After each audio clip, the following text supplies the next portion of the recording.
Bismillahirrahmanirrahim. Assalamualaikum warahmatullahi wabarakatuh. Mari kita lanjutkan pembahasan daripada kitab Maqasidus Shaum. Pasal Faslus Salis, pasal yang ketiga menjelaskan fi adabihi, adab-adab bagi orang yang berpuasa. Dan ternyata orang yang berpuasa itu punya adab atau punya etika-etikanya supaya puasa tersebut berjalan dengan sempurna. Wahia sitatun. Jadi adab-adab bagi orang yang berpuasa itu jumlahnya ada 6. Ahaduha hifdul lisani wal jawarihi anil mukhalafah. Yang pertama adab bagi orang yang berpuasa yaitu senantiasa menjaga lidah, menjaga anggota badan dari sesuatu perkara yang dilarang oleh agama. Dilarang gibah, ngomongin orang lain di belakang. Kemudian memukul jawari atau kaki atau kepala semua. Ali sallallahu alaihi wasallam, man lam yada qaula zur wal amala bihi falaysa lillahi hajatun fi ayada ta'amahu wa syarabah. Wa qala sallallahu alaihi wasallam, rubba qaimin hadduhu min qiyamihi as-sahr wa rubba shaimin hadduhu min siyamihi al-juwalatos. Kebanyakan daripada orang yang qiyamul lail, kebanyakan daripada orang yang begadang gitu. Kebanyakan orang yang daripada yang berpuasa itu mereka tidak mendapatkan pahala apapun. Yang dia dapatkan hanya lapar dan haus. Yang dia dapati hanya begadangnya saja. Karena kenapa? Ya karena tidak mukhalafat. Karena tidak bisa menjaga lisan. Karena tidak bisa menjaga daripada anggota badannya untuk melaksanakan sesuatu yang dilarang. Asani, kemudian yang kedua, idza du'iya ila ta'amin wa huwa shaimun. Nah, yang kedua, kalau seumpama kita sedang puasa nih, kemudian ada teman kita atau saudara kita atau keluarga kita ngajak untuk makan, kondisinya kita puasa wajib misalkan. Bilang, saya lagi puasa, Bapak, Ibu, mohon maaf, gitu. Maka dengan sopan. Faliyakul inni shaimun, maka ucapan ini shaimun. Qauli sallallahu alaihi wasallam, karena Rasulullah SAW bersabda, idza du'iya ahadukum ila ta'amin, ketika ada salah satu dari kalian diajak untuk makan, wahwa so'imun, dan kondisi kalian sedang puasa, faliyakul ini so'imun, maka jangan takut untuk bilang, saya Bu, Pak, mohon maaf saya sedang berpuasa. Nah, itulah daripada adabnya. Yadkuru dzalika i'tidzaron ilad da'i li alla yang kasira qalbuhu fa in khafa ariya warra bi udrin akhar. Mengapa kita perlu mengucapkan Pak, Bu, mohon maaf saya sedang berpuasa? Supaya apa? Supaya kita meminta izin kepada orang yang mengajak makan supaya tidak ikut makan. Karena kita sedang melaksanakan puasa. Misalkan kita sedang puasa qada nih. Setelah Ramadan nanti kita sedang melaksanakan puasa qada, hukumnya wajib. Kemudian kita mampir ke rumah saudara kita. Saudara kita nawarin makan. Kang, silahkan makan dulu gitu. Maka bilang, oh maaf Ibu, saya sedang puasa. Nah, itu apa? Supaya i'tidzaron, kita itu minta maaf dengan secara sopan. Supaya apa? Supaya tidak menyakitkan hatinya.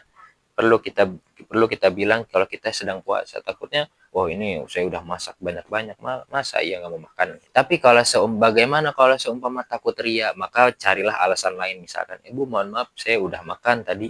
Itu bisa. Atau misalkan, Bu, saya kayaknya cukup makannya dan saya sedang diet. Nah, itu mungkin bisa.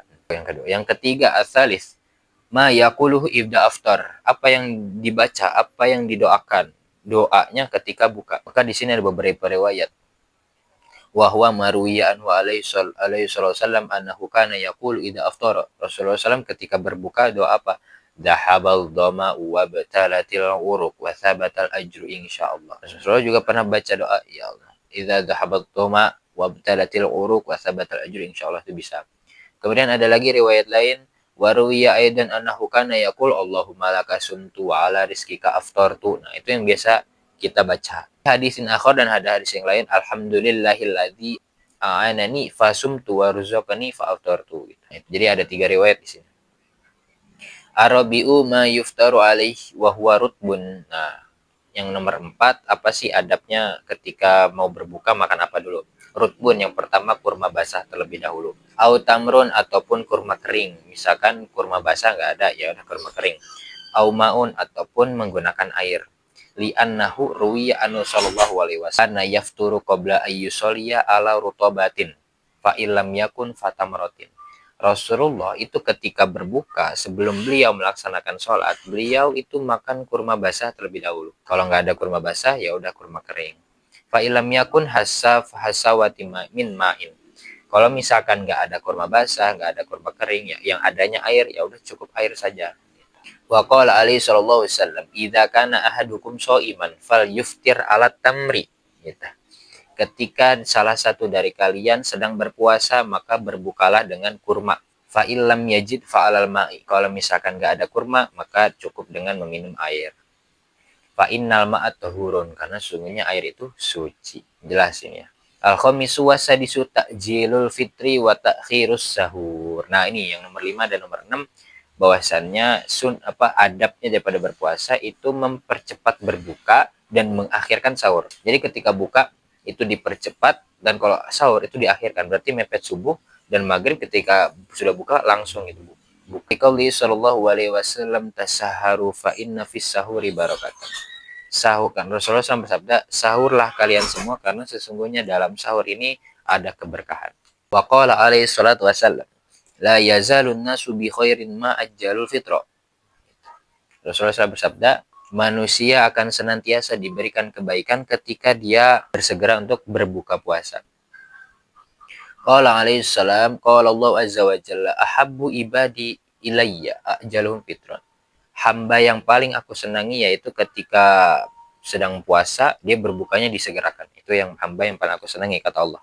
Qala alaihi salatu wassalam, la yazalu ad-dinu zahiran ma ajalan nasu al-fitra li annal yahuda wan nasara yuakhirun.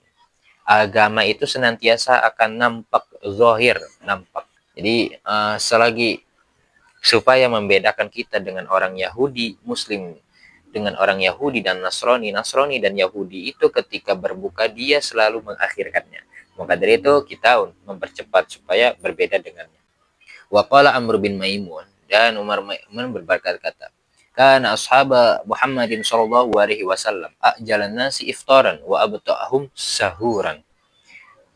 Ini merupakan daripada salah satu sahabat Rasulullah SAW. Beliau ketika mau berpuasa bukanya itu selalu disegerakan, dan ketika sahur itu selalu diakhirkan. Kenapa kita disunahkan untuk mengakhirkan sahur? Wa inna ma akhara as-sahur liyataqawwa bihi 'alas saum.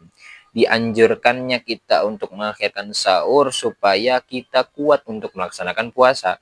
Kaila yujahiduhu as-saum, supaya kita tidak sulitan untuk melaksanakan puasa. Puasa itu kan mulai daripada terbitnya matahari hingga terbenamnya matahari. Kalau seumpama kita sahurnya di awal, misalkan jam 12 malam sahur, nanti kemungkinan jam 9 lapar lagi. Tapi kalau seumpama kita sahurnya mepet diakhirkan, nanti insya Allah akan kuat sampai maghrib.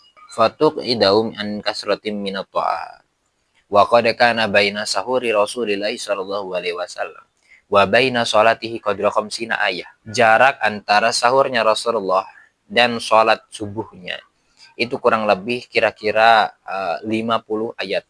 Wa inna ma ajjal al-fitra li annal ju'a wal atsya rubbama darrabihi fala wajha ila itali nafsi lidzalika. Nah, bahwasannya kenapa sih kita disuruh untuk berbuka segera, karena ya supaya yang tadinya kita habis menahan lapar lama, menahan haus lama, kita harus segera menetralisir badan kita supaya segar. Terkadang lapar dan haus itu juga bermanfaat dan juga terkadang berbahaya. Ma'anahu la qurbata fihi wa qad ra'iya ba'du tarafi as-salaf ya'kulu fisu fakila lau fi dzalika faqala matul ghaniyul. Kurang lebih segitu penjelasan daripada adab-adab berpuasa yang dijelaskan di dalam kitab ini. Sekian penjelasan dari saya, mudah-mudahan bermanfaat. Wabillahi taufiq. Assalamualaikum warahmatullahi wabarakatuh.